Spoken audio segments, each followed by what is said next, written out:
Nesse vídeo, vou trazer algumas pinceladas históricas sobre nossa disciplina de fotografia. Então, vamos à tela que traz nossa apresentação. Sumário. Tem alguns apontamentos históricos, um brevíssimo resumo sobre tecnologia, umas pinceladas sobre cultura, falando de estilos, um pouco de fotografia em algumas áreas. Para quem tiver interesse nesse tema, é só seguir o vídeo. Apontamentos históricos. Antes, então, vamos falar um pouquinho de uns fundamentos, que eles são importantes para a gente tratar que ponto da história trazer para essa apresentação.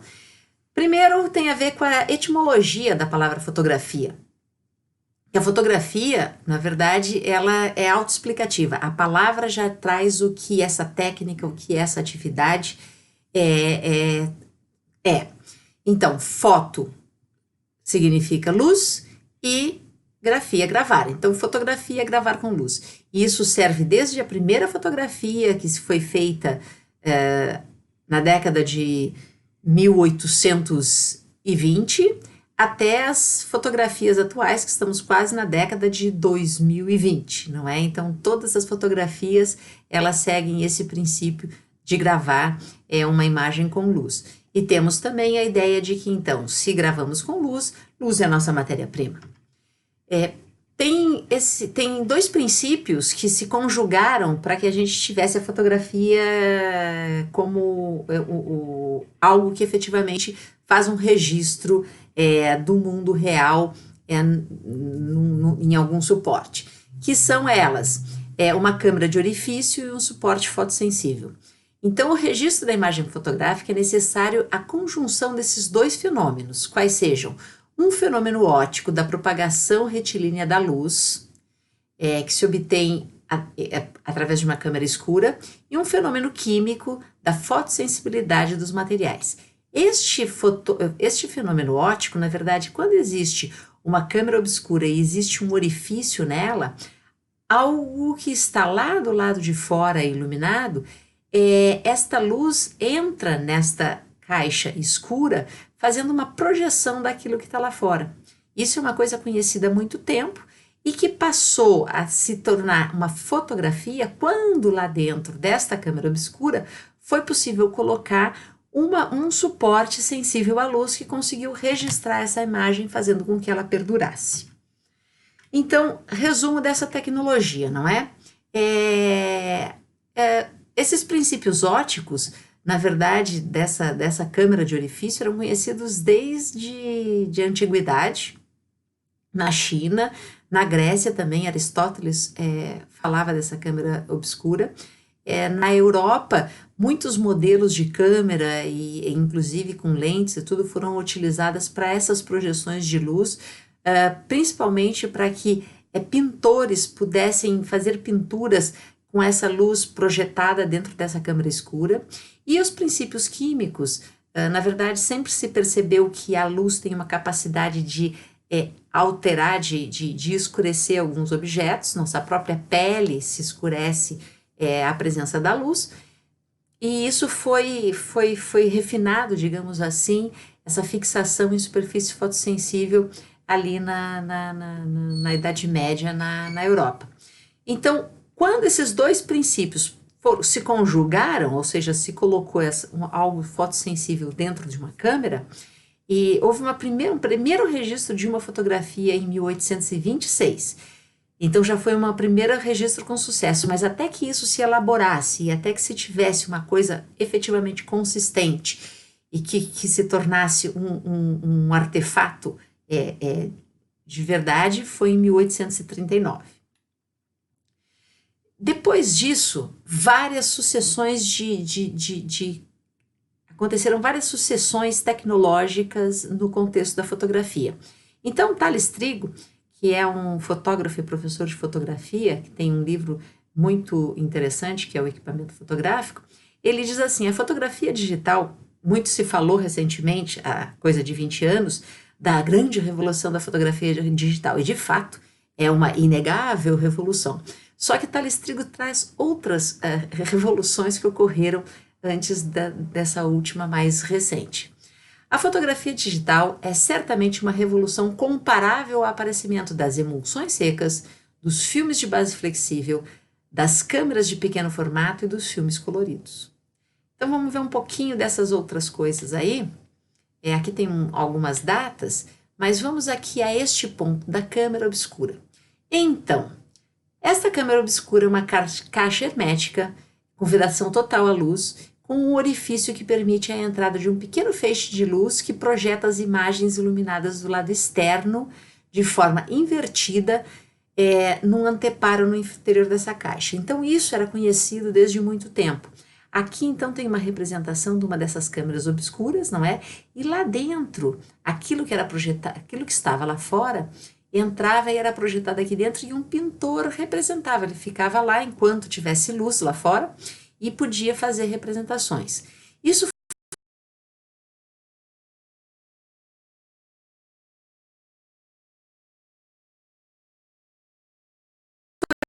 que foi já colocado um sistema de lentes e de espelhos, então entrava a imagem aqui, projetava e jogava aqui numa prancheta que um ilustrador podia fazer essa reprodução e ficava aqui no escuro. Ela também foi feita outros instrumentos, como aqui que também jogava e projetava, enfim. Então o sistema óptico da câmera escura, o sistema óptico de lentes e espelhos vão se tornando a parte óptica do equipamento fotográfico que a gente conhece.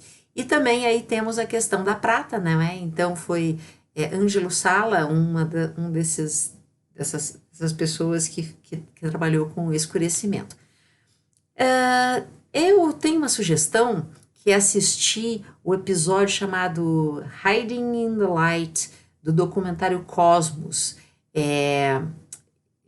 que tem esse capítulo em especial, fala muito sobre essa questão da câmera escura. Aqui é uma imagem tirada do documentário para ilustrar essa questão. Então, nós temos a primeira fotografia registrada pelo francês Niepce.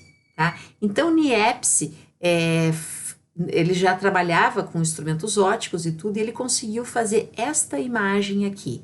Esta imagem é tida como a primeira fotografia que ficou registrada.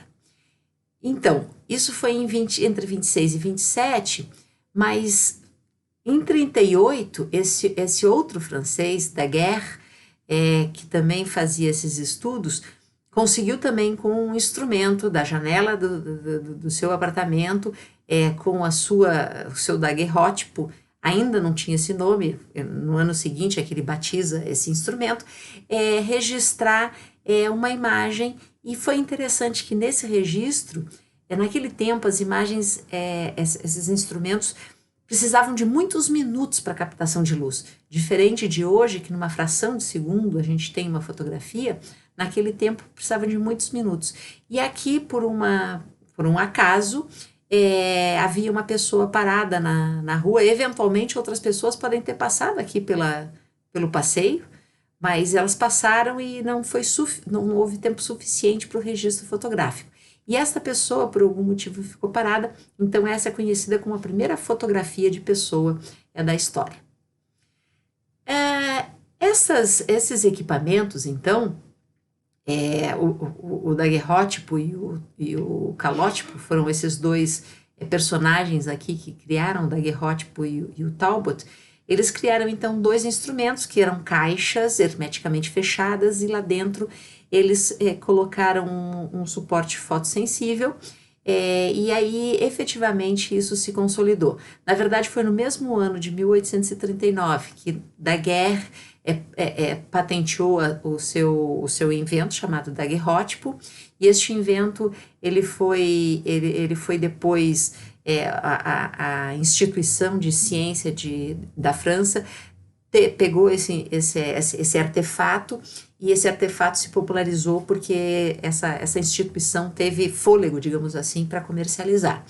E já Talbot, que também vinha fazendo experimentos no mesmo caminho, ao mesmo tempo que soube do que Daguerre tinha patenteado, também patenteou o seu instrumento semelhante, só que o fato dele ter feito isso isoladamente não permitiu que o dele tivesse a mesma propagação do daguerrótipo. Aqui são uma coleção de imagens muito pitorescas, porque mostram como que funcionava a câmera fotográfica lá nos primórdios. Era necessário que se tivesse um aparato de revelação já junto com a câmera. Então, vou voltar ali no que nos diz o Tales Trigo. Ele falou como a primeira revolução, emulsões secas. Então, estes instrumentos que nós temos aqui, eles eram anteriores às emulsões secas. Ou seja, tinha que pegar aquela câmera, tinha que emulsionar, passar uma emulsão aqui naquela lâmina, aí se colocava essa lâmina dentro desta caixa hermética, se fazia a fotografia, imediatamente tinha que se tirar essa lâmina sem expor à luz, entrar nessa barraca que era um laboratório de revelação com os químicos e já fazer automaticamente a revelação. Inclusive era comum que isso ficasse próximo de rios, porque era necessário que tivesse água para esse processo todo. Então, ou barracas, ou carroças, ou mochilas eram necessárias para carregar todo esse aparato. Por isso que as tais lâminas secas foram uma primeira revolução. Com elas, foi possível sair a campo só com um aparato menor, digamos assim, fazer a fotografia e voltar ao laboratório para fazer a revelação no laboratório. Então já se ganhou um certo tempo com as lâminas, com as emulsões secas. Então essas emulsões secas já foram uma evolução de uma figura muito importante na fotografia, que foi o George Eastman. O George Eastman também fez as emulsões secas e depois, então, ele fez uma outra coisa também muito revolucionária, que foram o filme flexível. Antes, os filmes, eles eram em chapas e aquilo que saía na chapa era aquilo que depois era passado para o papel fotográfico. O Eastman conseguiu fazer um filme flexível e pequenininho. Então, ele fez um filmezinho. Eu vou pegar um filme aqui. O do Eastman foi bem anterior a esse daqui. Isso daqui já é um filme bem moderno, digamos assim. Mas ele então fez uma película flexível e só que saía uma imagem pequenininha. E aí também precisou de um outro aparato, que é o ampliador. Então o ampliador, depois saía essa pequena imagem aqui, se projetava a luz, passava por dentro aqui pela película, e aí ia para um papel que também era sensível à luz e se tinha a cópia ampliada desse negativo. Mas, então, esta caixinha aqui que Eastman lançou, ele deu o nome de Kodak. E todo mundo já ouviu esse nome porque ficou muito conhecido, a marca Kodak ganhou o mundo. Então, aqui é o Eastman carregando a sua Kodak.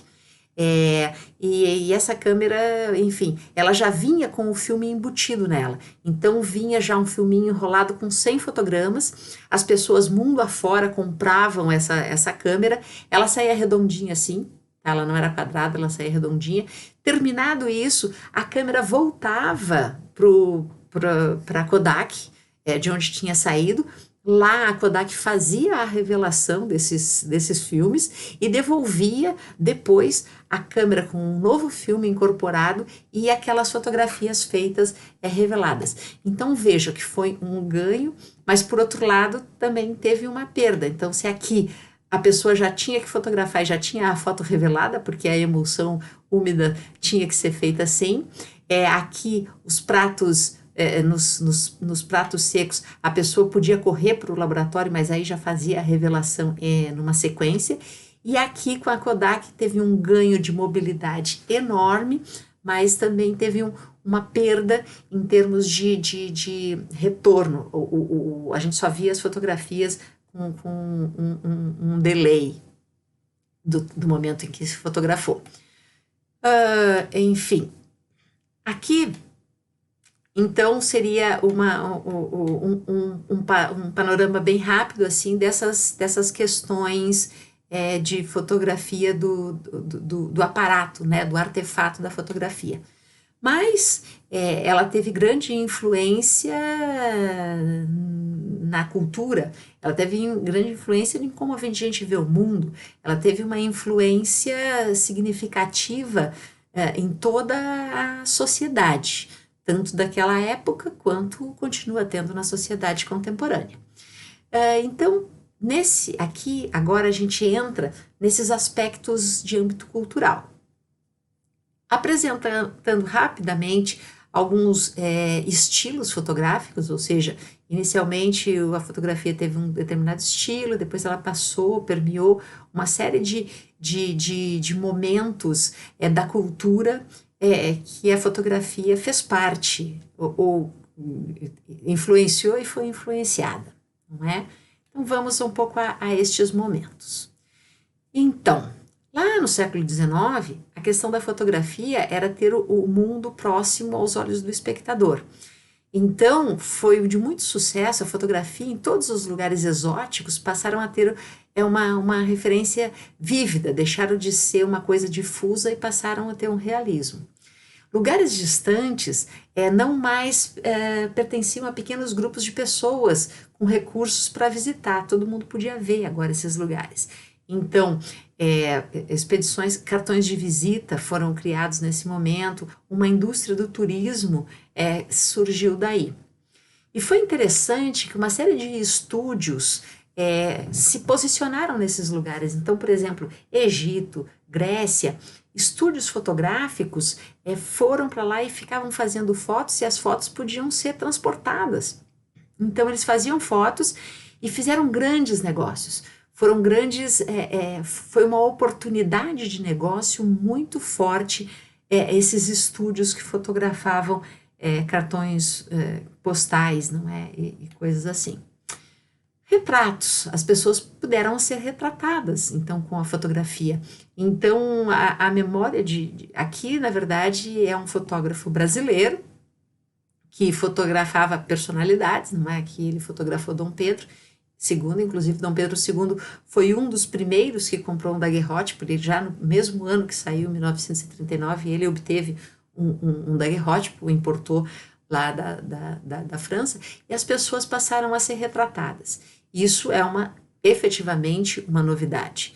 É lógico que personalidades já eram retratadas com a pintura, mas a maioria das pessoas não tinha os seus retratos. Então o retrato passou a ser uma coisa muito significativa. Inclusive aqui foi outro nicho de empreendedor, digamos assim, mais nos Estados Unidos, em que nessa época estava ocorrendo a guerra americana da secessão e fotógrafos iam para os campos de batalha e fotografavam os soldados que compravam aquelas fotos e mandavam para as famílias, porque eles não tinham fotografia, então era uma memória, era uma forma deles estarem presentes também em casa. E, tristemente, muitos não voltavam e só restavam mesmo esses retratos desses jovens que iam para a guerra e não voltavam. Pictorialismo. Pictorialismo já é uma versão já entrando no mundo artístico com a fotografia. Foi o primeiro estilo fotográfico que existiu. E ele tem uma característica muito interessante. A referência de arte era a pintura. Quando a fotografia vem, ela toma um certo lado, um certo espaço da fotografia, porque ela passa a representar coisas do mundo. Mas, por outro lado, ela ainda não é entendida como uma linguagem, como uma arte em si. Então, ela se baseia na pintura. Então, este aqui foi um dos primeiros grandes fotógrafos renomados, Eduard Steichen, e ele faz um autorretrato, ele com um pincel na mão. Ele era pintor também. Então, ele não se pinta, ele não faz um autorretrato com a câmera. Aqui sim, ele até está com a câmera, mas ele se faz um autorretrato dele com o pincel. Então é muito interessante que o pictorialismo tem esse apego, muito ligado à pintura ainda. Ainda não havia ocorrido o despreendimento, o entendimento dessas duas coisas como linguagens distintas, não é? Então, diferente das referências imagéticas que temos hoje, repletas de imagens fotográficas, nos primeiros momentos da fotografia, seus autores, os primeiros fotógrafos, dispunham de um repertório imagético baseado na pintura. E era desse referencial de imagens que eles vão compor as suas obras. Então, a fotografia vai ser uma espécie de pintura feita com uma câmera. Então, aqui cenas como essas eram comuns nos fotógrafos, até que começa a se perceber a particularidade da fotografia. Então, veja que essa fotografia aqui deste fotógrafo, aqui ele faz um conjunto de exposições. Como eu falei agora há pouco, a fotografia ela passava por um processo depois de fixação no papel. E aqui tem um conjunto de sobreposições de imagens que não era característico da pintura. Aqui começa a nascer uma linguagem que é própria da fotografia. Uma fotógrafa também desses primórdios muito conhecida, Julia Margaret Cameron, fazendo fotos com um referencial pictório, né, bastante pictório no sentido da pintura, né, muito forte. Então, representações que eram comuns à pintura, ela teve um grande estúdio, essa fotógrafa. A fotografia também não serviu única e exclusivamente à arte nem ao turismo. Ela também teve uma referência forte na ciência.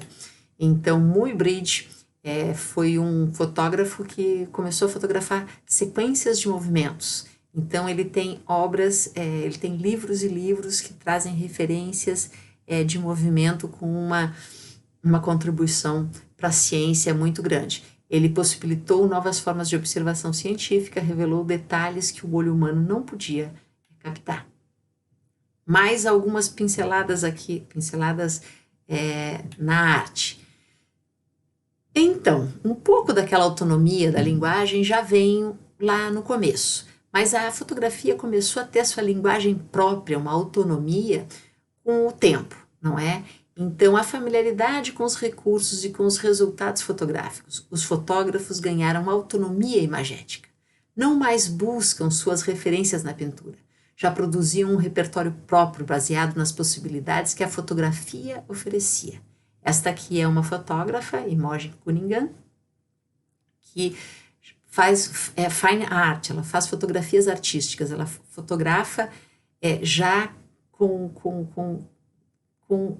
centrada na fotografia mesmo, com sua autonomia.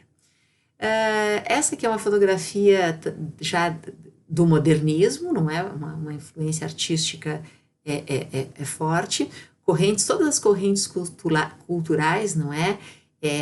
A fotografia e os artistas fizeram parte, então os mesmos artistas que compartilhavam de ideias modernistas, tinham fotógrafos e outros artistas de outras áreas. Particularmente eu escolhi esta fotografia porque, por acaso não, mas ela foi escolhida para estar na abertura de um dos grandes estúdios de cinema. Então, quando a gente vai assistir alguns filmes, tem essa cena aqui, porque aqui justamente era o estúdio, a Warner, se não me engano. Modernismo, aqui também, Edward Weston foi um fotógrafo muito significativo deste movimento artístico-cultural, e eu escolhi particularmente esta fotografia dele porque a pose em que a esposa dele está aqui nesta fotografia é justamente a mesma pose que a Tarsila do Amaral fez na década de 20, não é? Na Semana de Arte Moderna aqui no Brasil. Surrealismo. Esse aqui, então, é um fotógrafo que mora na França, morava na França, e da linha do surrealismo. O surrealismo teve uma presença de fotógrafos muito intensa. Aqui é uma outra série do surrealismo, com a fotografia e com colagens. Então aqui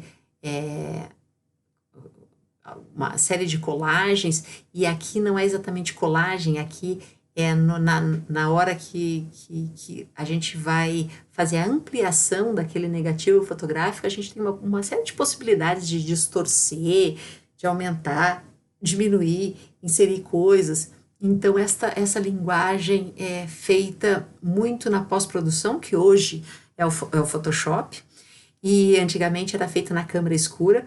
Não é à toa que um outro software da Adobe de fotografia chama-se Lightroom, porque justamente é a ideia de câmera escura, onde os fotógrafos faziam uma série de manipulações nas suas fotografias. O caráter documental da fotografia. Então, aqui Cartier-Bresson, um nome espetacular da fotografia, uma presença muito significativa. Cartier-Bresson tem uma máxima, digamos assim, que se chama instante fotográfico. A competência e ele também teve uma competência de organizar grupos de profissionais para promover o trabalho do fotógrafo. Então, esses grupos, um deles se chamava Magnum. Eu vou pular, depois eu retorno. Se chamava Magnum. Então, assim, uma série de fotógrafos que isoladamente, um fotógrafo pode trabalhar de forma isolada, ele pode ir para um lugar distante e fazer o seu trabalho e retornar. Mas para que tivesse uma força corporativa, uma série de fotógrafos se organizou numa agência chamada Magnum. E essa agência ela é tão forte, que até hoje o número de fotógrafos da Magnum é muito limitado. Inclusive, até a última vez que eu fiz uma pesquisa, a Magnum só teve 2 fotógrafos brasileiros, que foi Sebastião Salgado e Rio Branco. Então vamos voltar aqui à Capra, que também foi um desses fundadores da Magnum, né? E que com isso, esses fotógrafos saíam mundo afora, mas eles tinham um escritório, uma agência central, e essa agência podia distribuir as fotografias para os jornais, né? A intensidade da comunicação na época. Então, a Magnum é uma agência muito significativa para essa questão da documental. A fotografia documental também tinha um caráter social. Então, aqui tem uma das grandes fotógrafas norte-americanas, Margaret Burke White, que ela foi recordista de capas da Time Life, uma famosa revista chamada Time Life. A maior quantidade de fotografias de capa foi feita pela Margaret Burke White. Particularmente, eu selecionei essa foto porque aqui tem uma contradição muito interessante. Ao mesmo tempo que os Estados Unidos vendia para o mundo essa ideia de American Way of Life, da família perfeita, que tinha eletrodomésticos, que tinha carro, que tinha tudo, o país vivia numa recessão e a população, que não era aquela população da imagem, passava por uma situação de vida bem diferente daquela que passada pelo governo americano para o mundo. Lewis Hine, também fotógrafo norte-americano. Estas fotos aqui da construção do Empire State foram muito famosos, mas também foi um fotógrafo com uma carreira longuíssima, que fez uma documentação da América do Norte muito significativa. Dorothea Lange também nesse espírito de fotografar a realidade que, de fato, ou seja, entrar pelo país, circular pelo país para fazer esse registro fotográfico.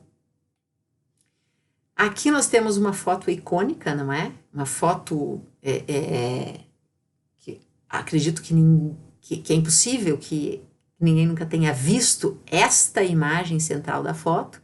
Talvez não saibam que o fotógrafo que fez se chama Alberto Korda, e talvez não saibam que ela é um recorte de um quadro maior. Inclusive, há até um outro sujeito originalmente nessa foto, certo? Aqui, então, uma foto também muito impactante, muito forte, que foi a fotografia da Guerra do Vietnã. Esta menina aqui, que foi fotografada por esse fotógrafo, ela está aqui, ela se tornou, hoje ela é uma representante das Nações Unidas, não é? E aqui tem um encontro dela com o fotógrafo.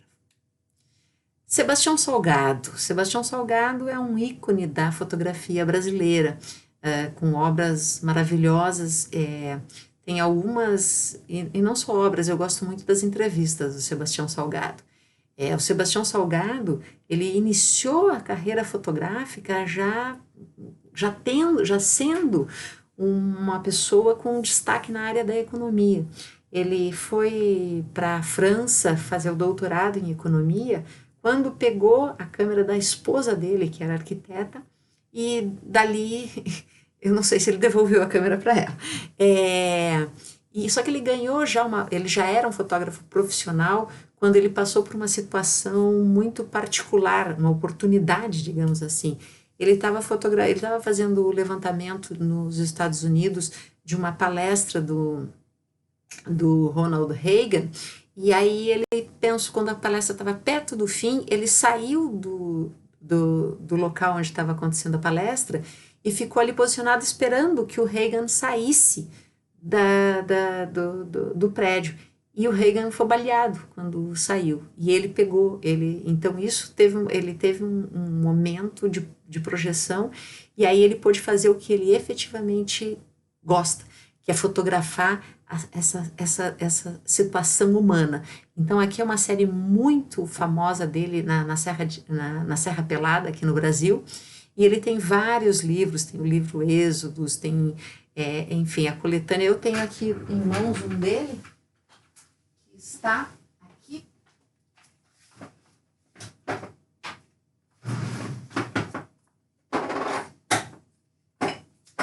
Puxa, precisei tirar muita coisa de cima, não tinha, tá? Então aqui é um dos livros do Sebastião Salgado, então, mas ele é um fotógrafo de renome, e eu aconselho também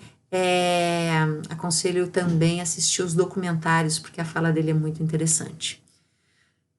Documental, aqui no caso esportiva, não é? Essa foto também do Pelé é muito conhecida, e com a internet, com as pesquisas, foi possível identificar também o fotógrafo dessas fotos tão conhecidas.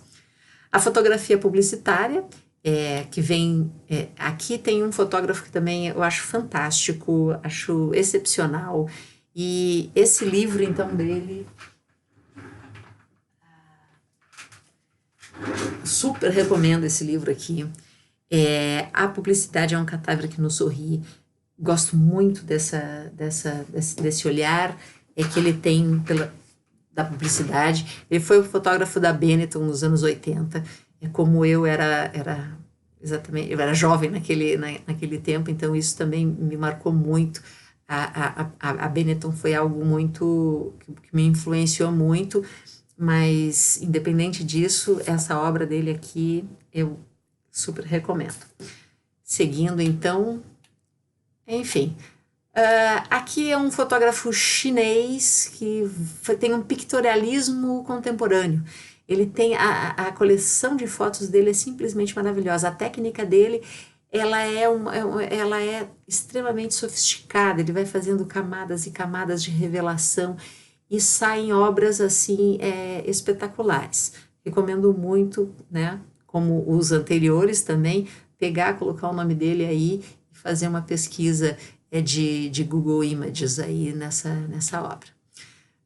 Surrealismo contemporâneo, da Villa Chapelle, tem uma série de fotos de personalidades nessas cenas totalmente surreais. Vic Muniz, também um brasileiro que é um expoente da arte contemporânea. Exposição, eu tive a oportunidade de ir na exposição dele aqui no MON, em Curitiba, maravilhosa.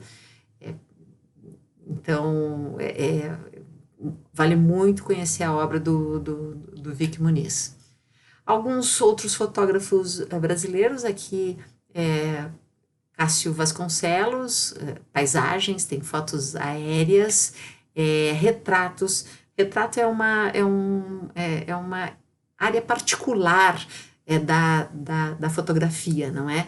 Fotografia de retrato eu diria que é uma arte em si, não é? Então, aqui também muito conhecido, Klaus Mitteldorf. Aqui eu gosto muito dessa sequência, dessa exposição do Alexandre Orion, não é? Em que ele faz interação dos grafites, não é? Com cenas do cotidiano. Particularmente, eu gosto muito dessa exposição dele. E, enfim, esse daqui são pinceladas só na história, olhando os aspectos de cultura e tecnologia. Então, para fechar somente, não é? Não é um vídeo que vai falar diretamente do fotografar, mas são inspirações e pinceladas históricas. A história da fotografia é bastante rica e bastante documentada, porque afinal de contas ela existe a fotografia desde que existe a história da fotografia.